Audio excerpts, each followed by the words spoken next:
Değerli izleyicilerimiz, Türkçe Haber'e hoş geldiniz. Avrupa'yı kasıp kavuran bir son dakika gelişmesiyle karşınızdayım. İsveç ve Danimarka Moderna adlı aşının 30 yaş altındaki erkeklere vurulmaması kararını aldı ve yasakladı. Bu açıklamanın hemen ardından değerli izleyicilerimiz Finlandiya ve İzlanda'da da aynı karar alındı.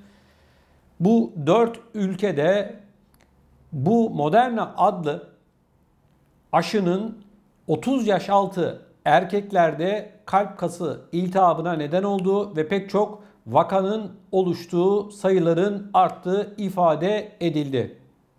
Önce bu akıllara durgunluk veren gelişmenin detaylarını sizinle paylaşacağım. Ardından da diğer Avrupa ülkelerindeki son durumu sizlere aktaracağım. Değerli izleyicilerimiz, maalesef moral bozan bir haber.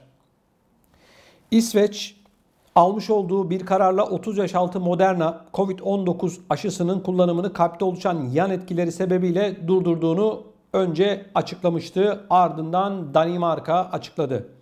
Şimdi de Finlandiya benzer bir karar aldığını duyurdu.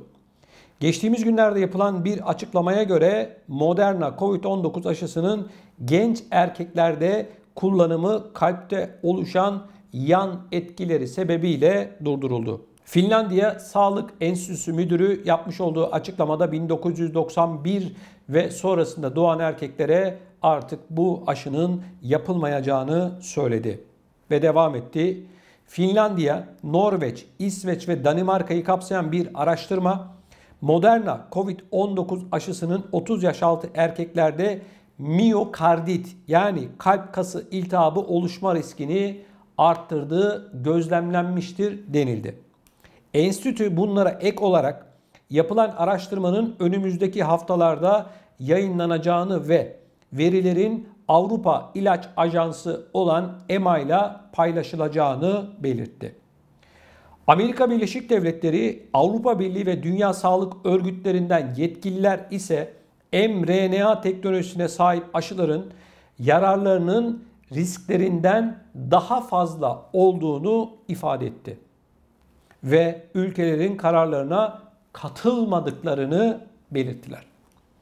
Bir Moderna sözcüsü ise ülkelerin kararları hakkında bunlar hafif vakalardır. Bireyler standart tedavi ve istirahatten sonra iyileşme eğilimlerindedirler. Covid-19'a yakalananlarda miyokardit oluşma ihtimali daha fazladır. Aşı olmak ise bundan korunmanın en iyi yoludur dedi. İtalya Sağlık Bakanı da bu konu hakkında konuşanlar arasında. Bakalım İtalya Sağlık Bakanı neler söyledi?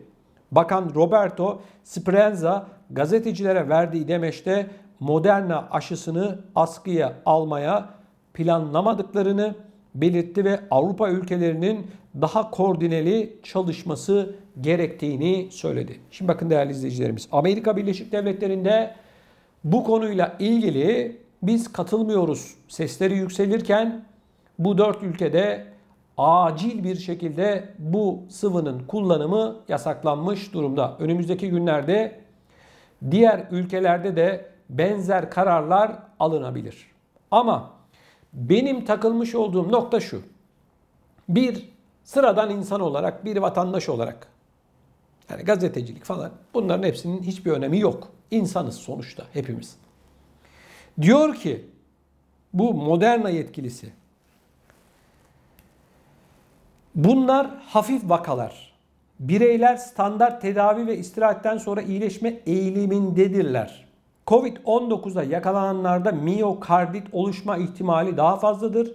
Aşı olmak ise bundan korunmanın en iyi yoludur. Tamam, aşı, korunma, onu konuşmuyoruz biz.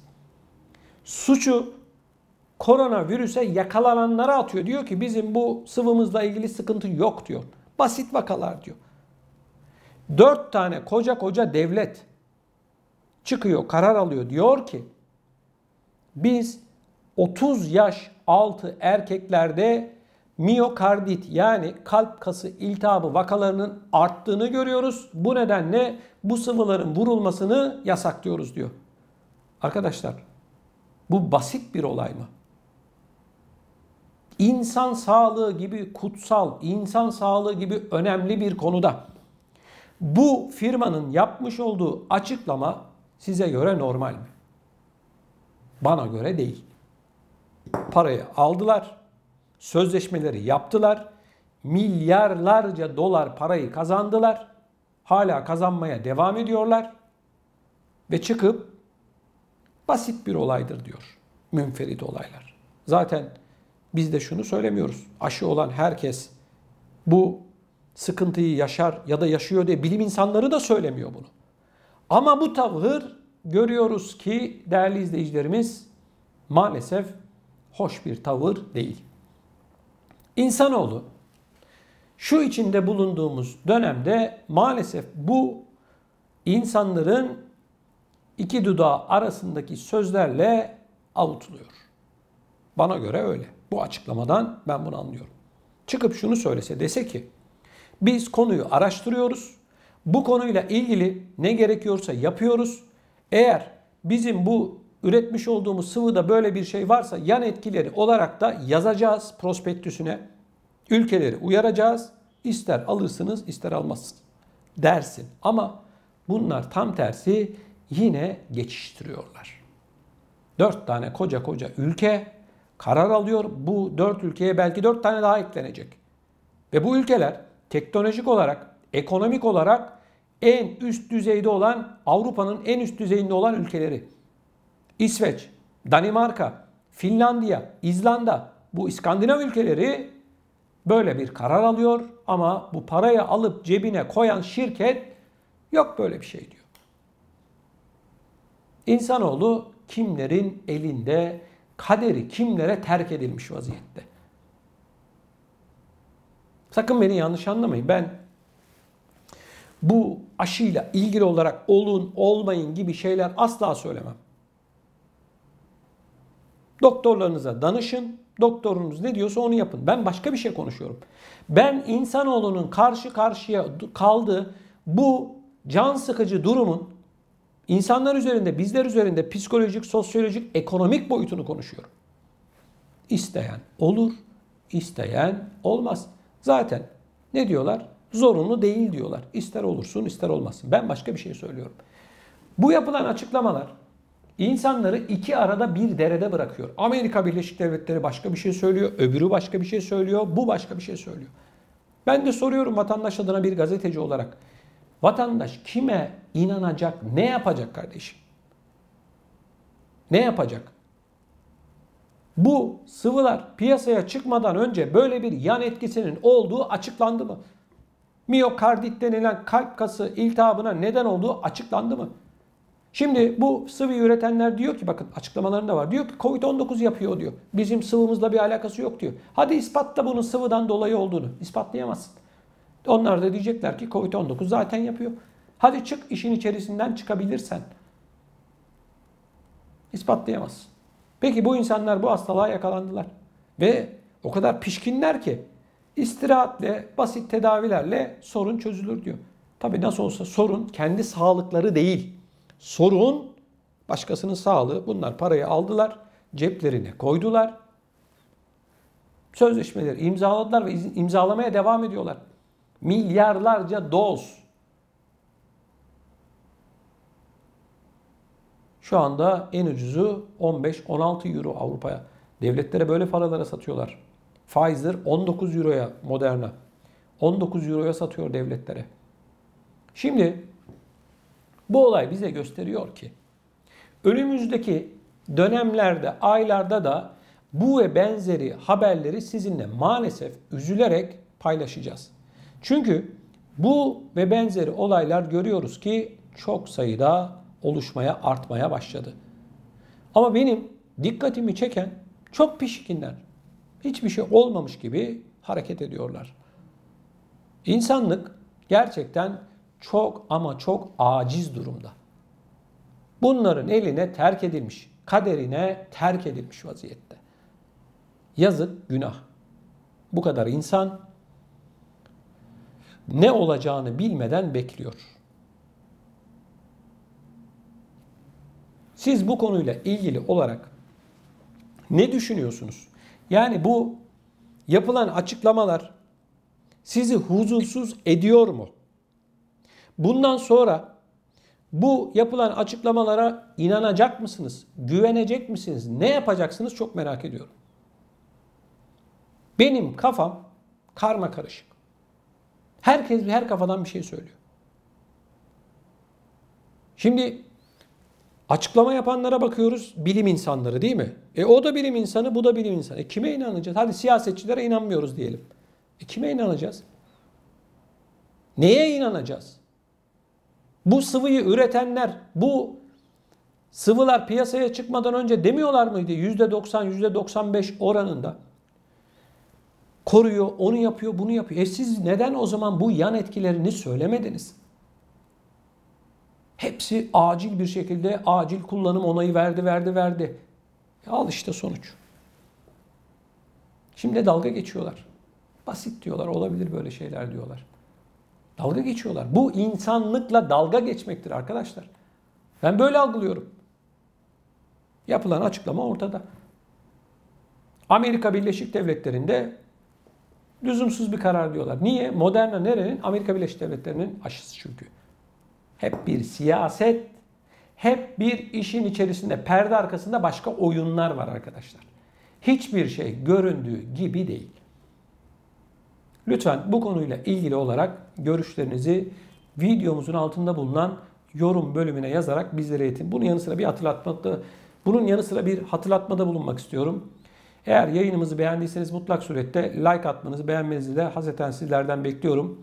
Dünyanın dört bir yanından bizi izleyen ve kanalımızın daha da fazla insana ulaşması için destek olan herkese çok teşekkür ediyorum. Kanalımıza abone olanlara çok teşekkür ediyorum. Eğer siz de abone olmadıysanız mutlak surette abone olmanızı bekliyorum. Beni tanıyanlar bilir. Ben pek bu abone işlerinden işte like falan anlamam ama kural bu arkadaşlar. Bizim daha çok insana ulaşmamız için videoları beğenmenizi rica ediyoruz ve abone olmanızı rica ediyoruz. Bu kadar. Bedava, başka bir şey istemiyoruz. Eğer yok, ben abone olursam, şu parmağımı like tuşuna basarsam, aşınır diyorsan parmağın, yapma. Abone olursam, parmağım yine aşınır diyorsan yine abone olma. İstemem. Gerek yurt içinden gerekse dünyanın dört bir yanından bizi izleyen herkese sağlıklı ve mutlu günler diliyorum. Hoşça kalın. Saygıdeğer izleyicilerimiz, Amerika Birleşik Devletleri ile Avrupa'nın bilim insanları birbirine girdi. Gerekçe ise maalesef yine aşı.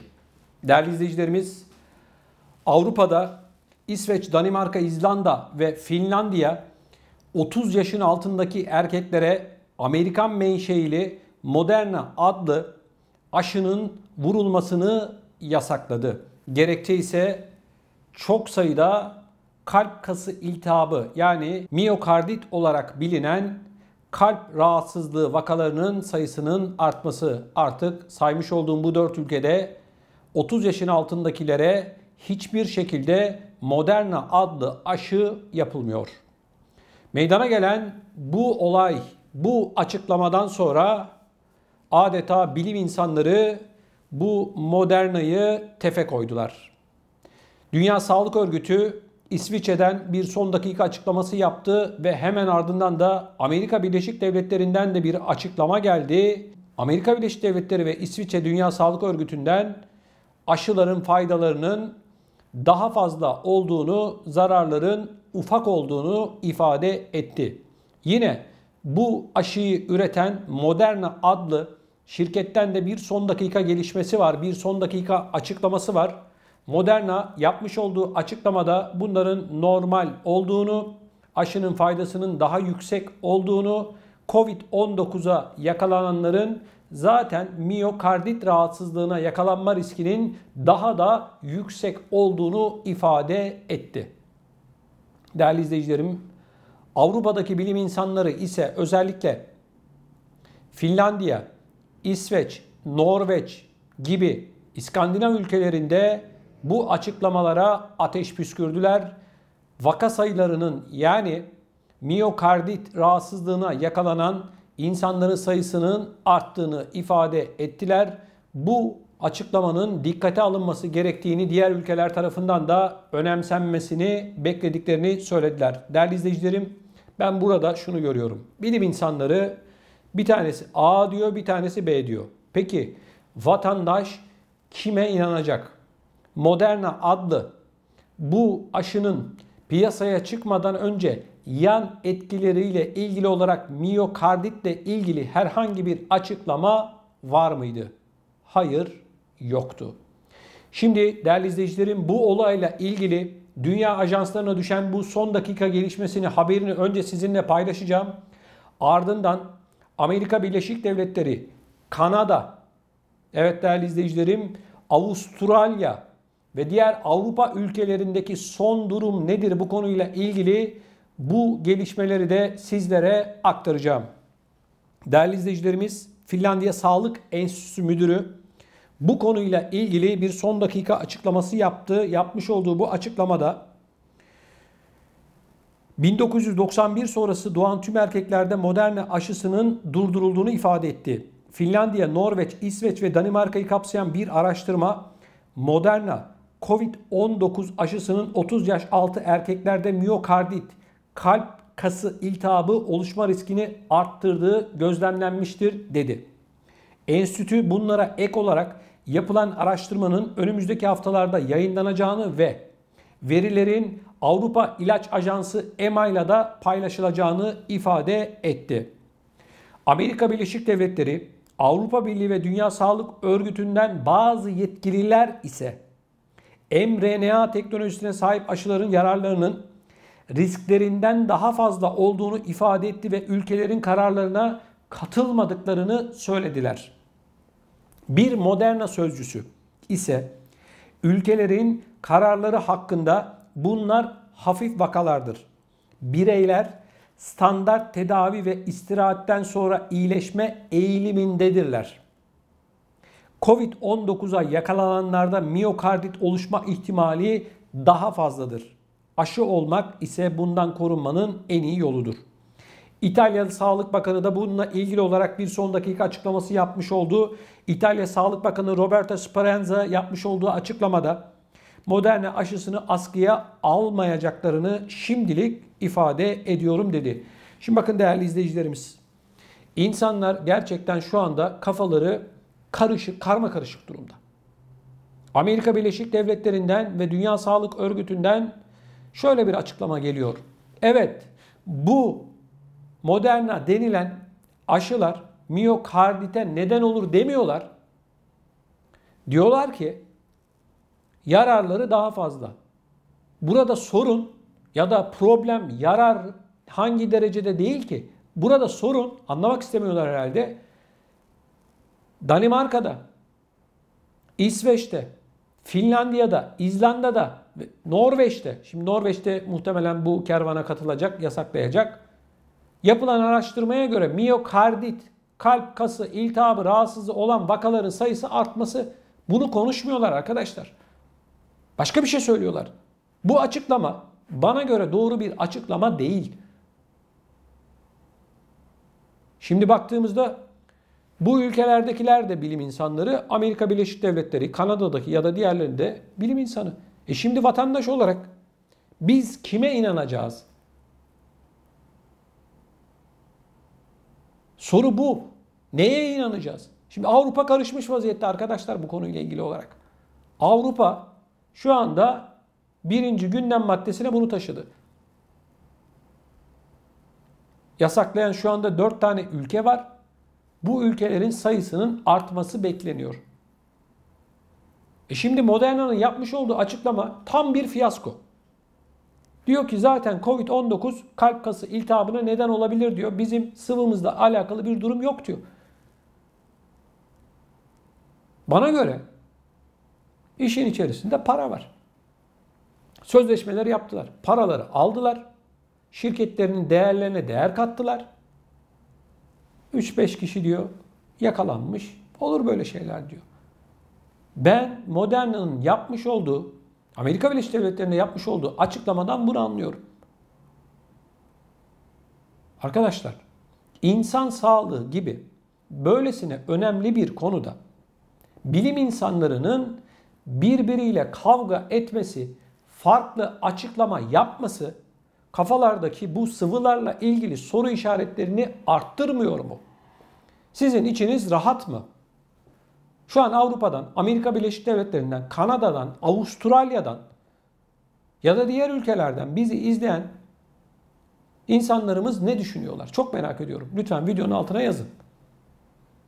Burada değerli izleyicilerim, biz bu aşıyı olun ya da olmayanı konuşmayız. Doktorunuza gidin, doktorunuza danışın, doktorunuz ne diyorsa onu yapın bu aşı konusunda. Ben olun olmayın demem zaten. Bu sizin karar vereceğiniz bir durum. Ama benim burada konuşmuş olduğum nokta bu işin sosyolojik, ekonomik, psikolojik boyutu. İnsanlar neye inanacağını şaşırmış vaziyette. İşte ülkeleri saydık. Avrupa'nın içerisinde bile, bırakın Amerika Birleşik Devletleri'ni, Kanada'yı, Avustralya'yı, Avrupa'nın içerisinde bile bilim insanları birbirine düştüler. Birbirleriyle kavga ediyorlar bu olaydan dolayı. Vatandaş ne yapsın? Vatandaş ne yapacak? Vatandaş iki arada bir derede kalmış. Vatandaşın kaderi bunların eline terk edilmiş vaziyette. Terk edilmiş vaziyette kaderini teslim etmişiz bunlara. Bunlar parayı alıp ceplerine koydular. Olur böyle şeyler diyorlar. İnsan sağlığı gibi önemli bir konuda bu yaklaşım hiç hoş bir yaklaşım değil. Değerli izleyicilerimiz bakın. Amerika Birleşik Devletleri, Kanada ve Avustralya'da da maalesef vaka sayılarının arttığını gözlemliyoruz. Bu ülkelerde tedbirler bazı noktalarda sıklaştırılsa da artık eskisi gibi olmayacak. Vatandaşın birinci önceliği bu ve diğer ülkelerde artık ekonomik boyut. İnsanlar bu koronavirüs döneminde görmüş olduğu zararı her ne pahasına olursa olsun artık telafi etmek istiyor. Ama üzülerek görüyoruz ki vaka sayıları artıyor. O zaman aklımıza şöyle bir soru geliyor. Her şey başa mı dönüyor? Bu kadar aşılanmalara rağmen vaka sayılarının artmasının gerekçesiyle ilgili siz ne düşünüyorsunuz çok merak ediyorum. Aşı dediler, aşılar. Karantina dediler, karantina. Kapanma dediler, kapanma. O dediler, bu dediler. Neden hala bu iş çözülemiyor? Bilim insanlarının buna cevap vermesi gerekiyor. Ve daha ne kadar insanların hayatında bu virüs kalacak? Bakın sürekli bir mutasyona uğruyor. Mutant, o mutant, bu mutant falan deniliyor. Sürekli değişiyor. Yine BioNTech'in ortaklarından olan bu aşıyı bulanlardan Profesör Doktor Uğur Şahin bir açıklama yaptı. Dedi ki, önümüzdeki yıl bu aşı revize edilebilir, yeni bir aşı çıkartabiliriz dedi. Bu ne demek? Bu virüs mutasyona uğramaya devam edecek. Hayatımızda kalmaya devam edeceğiz. Hayatımızda kalmaya devam edecek ve biz de yenisini yapacağız diyor. Beni takip edenler bilir ben ne dedim. Bu işten kurtuluş yok arkadaşlar. Ölene kadar bu aşıları olacaksınız diyecekler. Ne zamana kadar? Mezara kadar. İşte bakın şimdi Profesör Doktor Uğur Şahin yeni bir açıklama yaptı ve dedi ki önümüzdeki yıl yeni bir aşıyla huzurlarınızda olacağız dedi. Bu ne demek? Virüsle yaşamaya devam, yeni aşılara devam, devam, devam, devam. Ne zaman ki bu aşılar ve bu testler, test boyutu da var biliyorsunuz, biter, işte o zaman da insanlık bu illetten kurtulur. Ne zaman biter? Buyurun cevabını siz verin. İnsanlık bundan kurtulur mu? Değerli izleyicilerim, bu konuyla ilgili yorumlarınızı gerçekten çok merak ediyorum. Lütfen ele almamızı istediğiniz konuları ve bu konuyla ilgili görüşlerinizi videonun altında bulunan yorum bölümüne yazarak bizlere iletin. Bunun yanı sıra eğer bu yayınımızı beğendiyseniz de Sizlerden bir like atmanızı, beğenmenizi hasreten rica ediyorum. Dünyanın dört bir yanından bizleri izleyen saygıdeğer izleyicilerimizin eğer halen kanalımıza da abone olmadıysalar abone olmalarını bekliyorum.